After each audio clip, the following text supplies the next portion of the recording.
Out of school children है, जो school के बाहर है, जिनकी उम्र स्कूल में तालीम हासिल करने की है, वो 60% है। उसका जिम्मेदार कौन है? उसका जिम्मेदार के सदुद्दीन अवैसी है। उत्तर प्रदेश की जेलों में सबसे ज्यादा अगर दलित भाइयों के साथ अगर कंडक्ट ट्रायल है तो मुसलमान है। इसका जिम्मेदार कौन है? इसका जिम्मेदार किसी हद तक हमको भी अपने गिरबान में झांक कर देखना है। मैं आपके पैगाम देने आया हूं मेरे अजीज दोस्तों और बुजुर्गों, यकीनन फिरका परस्ती को हराना है, फिरका परस्ती को हराना है। फिरका परस्ती को हराने का मतलब ये नहीं है कि आप खुद हार जाएंगे। फिरका परस्ती को हराने का मतलब ये कि आप जीतेंगे, तभी जाकर बीजेपी को शिकस्त होगी। अगर रुदाली से मंजलिस का उम्मीदवार एमएलए विधायक बनेगा तो यकीनन बीजेपी को यहां पर हम शिकस्त दे पाएंगे। मेरे अजीज दोस्तों, कहें कि हाँ माई बाप देख लो हमको आपकी तारीफ में बोल रहे हैं। इनको बताना पड़ेगा, इनको बताना पड़ेगा कि लोग बात करके हिंदू और मुसलमान के इत्तेहाद की मोहब्बत की यकीनन वो पैदा होना चाहिए। और कैसे पैदा होगा? अशफाकुल्लाह और राम प्रसाद बिस्मिल की दोस्ती कैसी थी? राम प्रसाद बिस्मिल अशफाकुल्लाह एक मंदिर के पास बैठे थे शाम के वक्त। एक मुसलमान आ गए मंदिर पर हमला करने के लिए, तो अशफाकुल्लाह ने अपना रिवॉल्वर निकाल कर कहा, खबरदार तुम मंदिर पर हमला नहीं करोगे वरना अशफाकुल्लाह फायर करेगा। ये मोहब्बत की मिसालें थी। क्या आपको मालूम? नहीं सुनिए, मैं थाली बजाने के लिए या आपसे दाद हासिल करने के लिए यहाँ पर नहीं आया हूँ। मैं तुम्हारी थालियों का मोहताज न कभी था न कभी रहूंगा। मैं किसी का मोहताज हूँ तो अल्लाह का मोहताज हूँ। मैं तुमको आपको बताने आया हूँ कि अपने दिलों में एक इनकलाब पैदा करो, अपने दिलों में तब्दीली पैदा करो। अगर जिंदा हो तो जिंदा कौम की मिसाल बनो, अगर जिंदा हो तो हरकत करो, अगर जिंदा हो तो अपनी पार्टी का वोट दो, अगर जिंदा हो तो तोड़ दो ये तमाम गुलामी की कैदियों की जंजीरों को, जो 60 साल से तुमको डरा डरा कर तुम्हारा वोट हासिल करके हमको बर्बादी के जहाने पर लाकर खड़ा कर।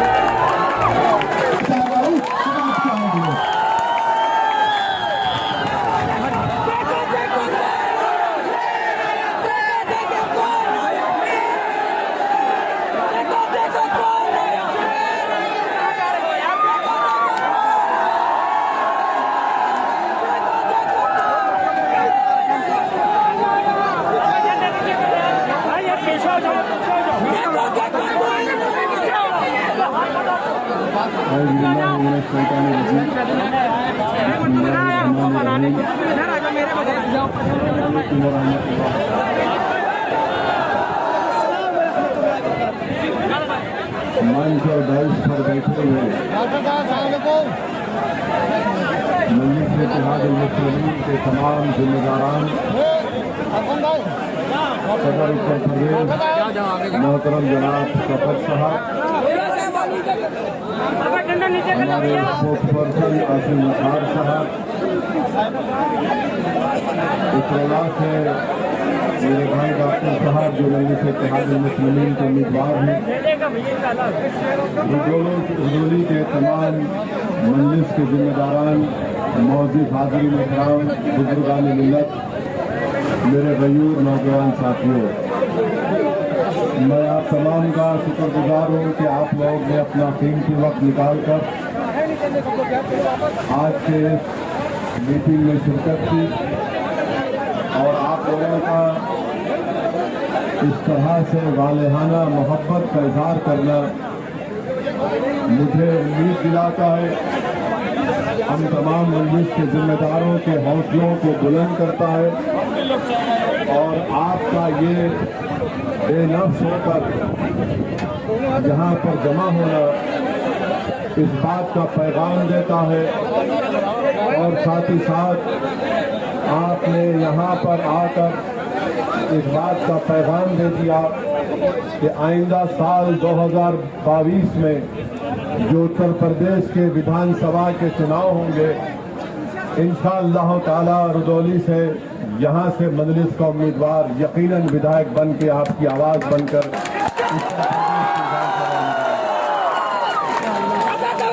मेरे अजीज दोस्तों, मेरी माता और बहनों, मैं ज्यादा वक्त आपके दरमियान में नहीं रहूंगा।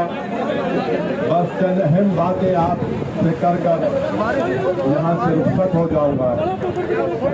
मजलिस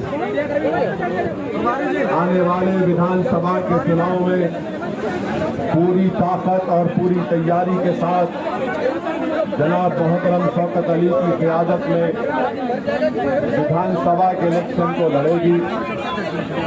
ये बात मैं इसलिए कह रहा हूँ कि जो मजलिस के मुखालिफिन है वो इस बात को समझ ले कि ये वो मजलिस नहीं है जो 2017 में विधानसभा के इलेक्शन में हिस्सा ली थी। इस 5 साल के अरसे में मजलिस ने अपने संगठन को मजबूत किया।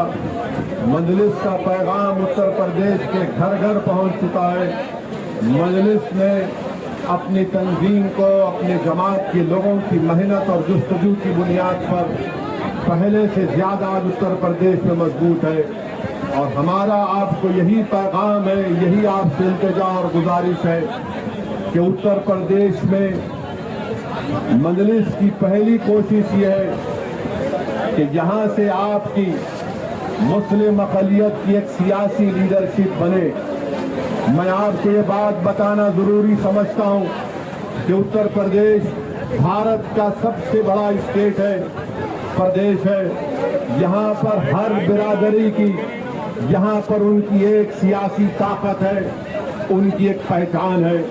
अगर उत्तर प्रदेश में अगर किसी की सियासी लीडरशिप नहीं है, किसी की सियासी आवाज नहीं है, किसी के आवाज की अहमियत नहीं है, किसी के आंसुओं की अहमियत नहीं है, अगर कोई यतीमी और लाचारी के माहौल और मायूस हो रहा है तो वो उत्तर प्रदेश का मुसलमान है। और मजलिस ये चाहती है कि आप जमहूरियत को मजबूत करें। भारत की जमहूरियत कैसे मजबूत होगी? भारत की जमहूरियत उस वक्त मजबूत होगी जब सबको उसमें हिस्सेदारी का उसमें हिस्सा मिलेगा। उत्तर प्रदेश में सबको अपना अपना हिस्सा मिल गया।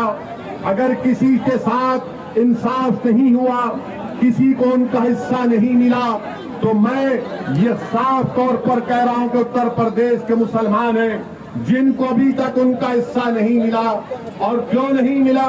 इसलिए नहीं मिला कि आपने पिछले 60 साल से सेकुलरिज्म के झूठे वादे पर आपने मुख्तलिफ पार्टियों को वोट दिया। कभी आपने कांग्रेस को वोट दिया, उनको नेता बनाया, विधायक बनाया, सांसद बनाया, मुख्यमंत्री बनाया, कभी आपने उनको प्रधानमंत्री बनाया, कभी आपने बीएसपी को वोट दिया, उनका मुख्यमंत्री बनाया, आपने समाजवादी पार्टी को वोट दिया, उनका मुख्यमंत्री बनाया। मगर आप अपने दिल पर हाथ रखकर सोचिए कि आपका पूरे उत्तर प्रदेश में आपका कौन है नेता, कौन है आपकी आवाज, कहाँ है आपकी सियासी ताकत? आज उत्तर प्रदेश में आपके वोट की अहमियत नहीं है, आपके आंसुओं की अहमियत नहीं है, आपके मसाइल की अहमियत नहीं है। मैं ये कहने पर मजबूर हूँ कि उत्तर प्रदेश में अगर सबसे कम पढ़े लिखे अगर कोई है तो मुसलमान है। आखिर क्यों कम पढ़े लिखे मुसलमान है? क्या इसका जिम्मेदार असदुद्दीन ओवैसी है? अगर उत्तर प्रदेश में सिर्फ 2% बच्चे ग्रेजुएट होते हैं तो क्या उसका जिम्मेदार असदुद्दीन ओवैसी है? उत्तर प्रदेश में मुसलमान आउट ऑफ स्कूल चिल्ड्रन है, जो स्कूल के बाहर है, जिनकी उम्र स्कूल में तालीम हासिल करने की है वो 60% है। उसका जिम्मेदार कौन है? उसका जिम्मेदार असदुद्दीन ओवैसी है। उत्तर प्रदेश की जेलों में सबसे ज्यादा अगर दलित भाइयों के साथ अगर कोई ट्रायल है तो मुसलमान है। इसका जिम्मेदार कौन है? इसका जिम्मेदार किसी हद तक हमको भी अपने गिरबान में झांक कर देखना है। मैं आपको पैगाम देने आया हूं मेरे अजीज दोस्तों और बुजुर्गों, यकीनन फिरका परस्ती को हराना है, फिरका परस्ती को हराना है। मगर फिरका परस्ती को हराने का मतलब ये नहीं है कि आप खुद हार जाएंगे। फिरका परस्ती को हराने का मतलब ये कि आप जीतेंगे तभी जाकर बीजेपी को शिकस्त होगी। अगर रुदौली से मंजलिस का उम्मीदवार एमएलए विधायक बनेगा तो यकीनन बीजेपी को यहां पर हम शिकस्त दे पाएंगे। मेरे अजीज दोस्तों और बुजुर्गों, रुदौली में मैं यहां पर खड़े होकर दिल की अमीर गहराइयों से, हमारे इश्तियाक अहमद साहब एक एमएलए हुआ करते थे, भट्टी समाज से उनका ताल्लुक था, मैं उनको खराज अकीदत पेश करता हूं। आप बताइए, कोई नाम नहीं लेता इश्तियाक साहब का, और फिर मजलिस पर इल्जाम लगाया जाता है कि मजलिस इत्तेहाद और मुस्लिमीन वोट काटने के लिए आती है। मेरे अजीज दोस्तों और बुजुर्गों, मजलिस किसी को काटने को नहीं आती, मजलिस जोड़ने को आती है, और मजलिस ये काम करके रहेगी इंशाअल्लाह ताला। मेरे अजीज दोस्तों और बुजुर्गों, अभी हमको यहाँ के जिम्मेदारों ने बताया कि जो ओवर ब्रिज है रुदौली का,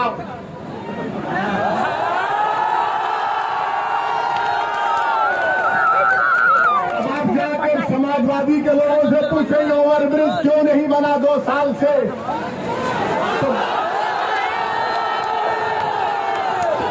5 साल से, तो बोलेंगे ओवैसी यहां से गया था इसलिए नहीं बना।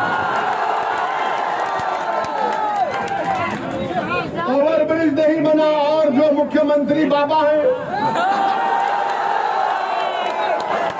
बाबा को भी पता नहीं है। बाबा को बोलेंगे ओवर ब्रिज तो बाबा बोलेंगे नाम बदल दो। यानी हमारा हाल ऐसा हो गया है। और फिर ओवर ब्रिज नहीं होने की बिना पर हाईवे पे आने के लिए लंबा सफर 10 किलोमीटर का करना पड़ता है।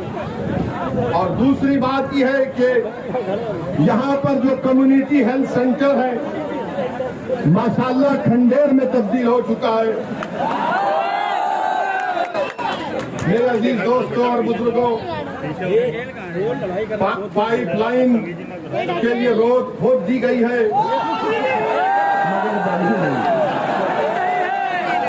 ये विकास हो रहा है बाबा के दौर में। बाबा के पास एक ही फार्मूला है, जाके बाबा को बोलिए सर, बोले नाम बदल दो, काम हो जाएगा। फिरोजाबाद में 50 बच्चे डेंगू से मर गए, 50 बच्चे। क्या नाम बदलने से बच्चे मरना बंद हो जाएंगे? मेरे अजीज दोस्तों और बुजुर्गों, फिर ये आपके रुदौली में मेरे पास रिकॉर्ड है, ये अखिलेश भी नहीं बोल सकते, ना कांग्रेस ना बसपा के लोग बोल सकते हैं। वो सिर्फ आपको बोलेंगे वोट डालो, वोट डालो, हमको वोट डालो, मगर हासिल क्या हुआ बताइए? कि उत्तर प्रदेश में माइनॉरिटीज के लिए, जिसमें मुसलमान भी शामिल हैं, 2019-20 में मोदी सरकार ने बाबा की सरकार को 116 करोड़ रुपए दिए कि मुसलमानों के उन गांवों में जहां पर 25% माइनॉरिटी रहते, काम कराओ, स्कूल बनाओ, अस्पताल बनाओ। 116 करोड़ दिए गए, और जिसमें से बाबा की सरकार ने, महाराज ने सिर्फ 16 करोड़ खर्चा किए। और महाराज बोलते, मोदी बोलते, सबका साथ, सबका विकास, सबका विश्वास। 116 करोड़ में सिर्फ 16 करोड़ खर्चा किए गए। दूसरी बात कि रुदौली तहसील में क्या कोई हायर सेकेंडरी स्कूल है? गवर्नमेंट का है, क्यों नहीं है? क्या हमको हमारे बच्चों को स्कूल में पढ़ाने का शौक नहीं है? क्या आप अपने बच्चों को तालीम दिलाना नहीं चाहते? क्या अपने बेटियों को पढ़ाना नहीं चाहते? लोग बोलेंगे नहीं, मुसलमान बच्ची को नहीं पढ़ाना चाहता। अरे दिमाग तेरा खराब है, हम पढ़ाना चाहते, काबिल बनाना चाहते, ताकतवर बनाना चाहते अपनी बेटी। इनको अफगानिस्तान के लड़कियों पर जुल्म की बड़ी फिक्र है, मगर रुदौली में बच्चियों के पढ़ने का ये इनका दोगला दोहरा चेहरा है। और फिर आप देख लीजिए कि फिर उत्तर प्रदेश की बाबा की सरकार ने कहा कि कोविड आया तो मई में फैसला किया कि ऑनलाइन स्कूलों को स्कूल में तालीम दी जाएगी। आपको मालूम मेरे भाई, आपके रुदौली में कितने टीचर को कंप्यूटर इस्तेमाल करना आता?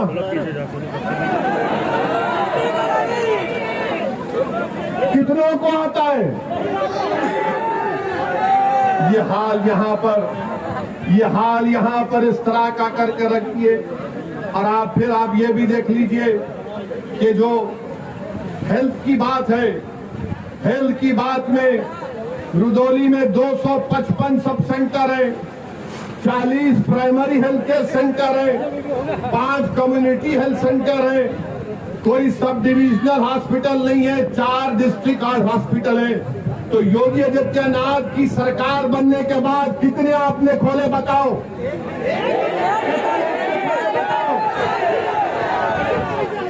जब आप जवाब दे रहे हैं तो सच्चाई पर वो बंदी होगा।